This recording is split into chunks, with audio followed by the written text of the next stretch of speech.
बघितला हा व्हिडिओ, सगळ्याच माध्यमांवरती हा व्हिडिओ व्हायरल झालाय, पण ह्या मागची वास्तविकता खूप भयानक आहे। आज आपण 12 जून 2025 रोजी झालेल्या प्लेन क्रॅशबद्दल बोलणार आहोत। एक अशी भयानक घटना घडली ज्यामुळे अनेकांची घरं उद्ध्वस्त झाली। अहमदाबादचे आकाश सुद्धा शोकमग्न झाले। एक विमान, 242 लोक आणि दुःखाचा मोठा डोंगर।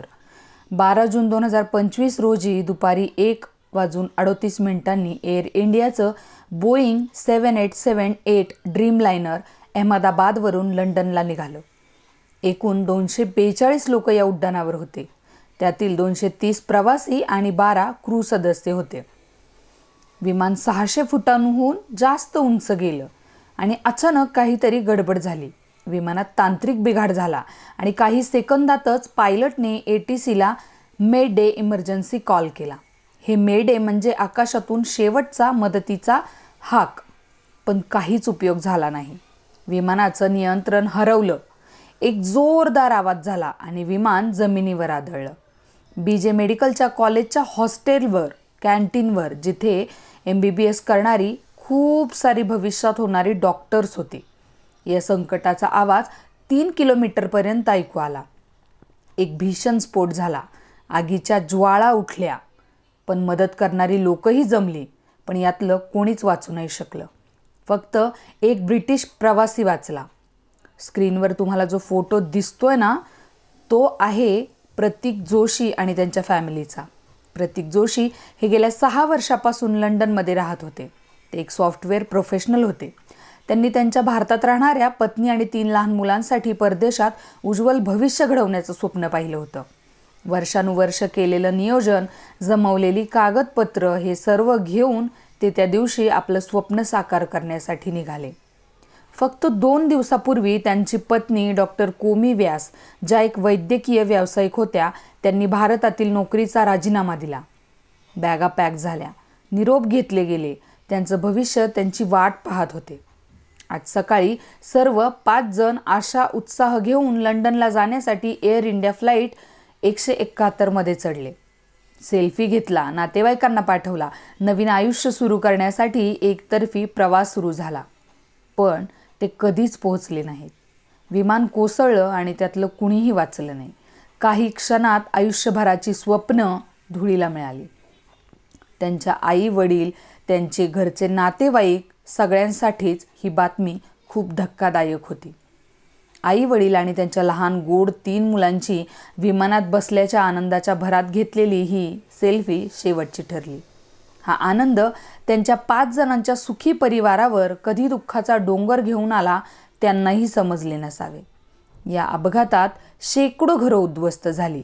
याच दुर्घटनेत मुंबई येथील पवईचे निवासी असलेले पायलट सुमित सबरवाल यांना जेव्हा हे लक्षात आलं की विमान उंचीवर नेणे आता अशक्य आहे आणि 304 किमी प्रति तासाच्या वेगाने ते जमिनीकडे झेपावत आहे, तेव्हा केवळ 600 ते 900 फुटाचे अंतर जमिनीशी विमानाच्या टक्कर होण्याची बाकी असताना त्यांनी आजूबाजूला नजर फिरवत जिथे कमीत कमी डॅमेज होईल अशा ठिकाणी ते विमान वळवलं आणि तिथे ते विमान पडलं। तज्ज्ञ सांगतात की जर पायलट सुमित सबरवाल घाबरून जाऊन गडबडीमध्ये या विमानाला कुठेही कसंही पडू दिलं असतं तर 25,000 अतिशय दाट लोकवस्ती असणाऱ्या वस्तीवर हे विमान कोसळलं असतं। मृत्यूचा आकडा भयानक वाढला असता। विमान भरकटलं, 475 फूट उंचीवर येताच संपर्क तुटला आणि काही सेकंदात एक प्रचंड आवाज झाला आणि मेखाणी नगर रेसिडेन्शियल भागात BJ मेडिकल कॉलेज हॉस्टेलवर हे विमान कोसळलं। ज्या क्षणी हा स्फोट झाला त्याने केवळ विमानच नव्हे तर अनेक आयुष्य, अनेक घरं, अनेक स्वप्न राख झाली। विमानात एक 4च महिने लग्न झालेली नवी नवरी होती, जी आपल्या नवऱ्याला भेटायला लंडनला जात होती, बहुतेक तिथे स्थायिक होण्यासाठी, पण अखेरीस ती पोहोचू शकली नाही। प्रवाशांमध्ये 169 भारतीय, 53 ब्रिटिश आणि 7 पोर्तुगीज व 1 कॅनेडियन नागरिक होते। यामध्ये गुजरातचे माजी मुख्यमंत्री विजय रूपानी देखील होते। या अपघातादरम्यान एक ब्रिटिश नागरिक जिवंत वाचला, विश्वास कुमार असे त्याचे नाव आहे। अनेकांसाठी ही गोष्ट दिलासादायक असली तरी पत्रकारांनी, बातमीदारांनी सगळ्यांनीच त्याला नुसतं वेठीस धरलंय। या घटनेने सुरक्षा व्यवस्था, सुरक्षा चाचणी, विमानांचे देखभाल या सर्वांवरील प्रश्नचिन्ह अधिक खोल केले गेले. अधिकाऱ्यांनी ब्लॅक बॉक्स ताब्यात घेतला असून यानंतरचे सर्व तपास DGCA, एअर इंडिया, बोईंगचे तंत्रज्ञ एकत्र काम करत आहेत. प्राथमिक तपासानुसार विमानाचं इंजिन थ्रस्ट असंतुलन, फ्लॅप्स योग्य स्थितीत नसणे, लँडिंग गिअरचे उघडे असणे या गोष्टी एकत्र आल्या असण्याचा संशय आहे.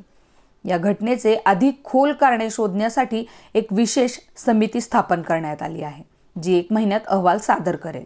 टाटा ग्रुपने हरवलेल्या प्रत्येकाच्या कुटुंबास 1 कोटी रुपये व अधिकचे सहाय्य जाहीर केले आहे. राज्य सरकारने देखील प्रभावित कुटुंबास सहाय्य दिले आहे. जखमी व वाचलेल्या विश्वास कुमार रमेशवरील उपचार सुरू आहेत. त्याचा जीव वाचला असला तरी ही भयानक घटना तो कधीही विसरणार नाही. या घटनेतून एक लक्षात घ्या, जीवन अमूल्य आहे, क्षणभंगूर आहे. आपण आत्ता आहोत, पण पुढच्या क्षणाला आपण असू का नाही याची शाश्वती देता येणार नाही. त्यासाठी आहे ते जीवन मनसोक्त जगा, जीवनाचा आनंद घ्या. छोट्या छोट्या गोष्टींची कंप्लेंट करणं बंद करा. या हरवलेल्या आत्म्यांना शांती मिळो. त्यांच्या परिवारांवरील दुःख असह्य आहे.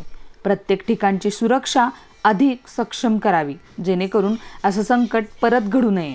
अहमदाबाद विमान दुर्घटनेत मृत्युमुखी पडलेल्या सर्व निष्पाप नागरिकांना भावपूर्ण श्रद्धांजली.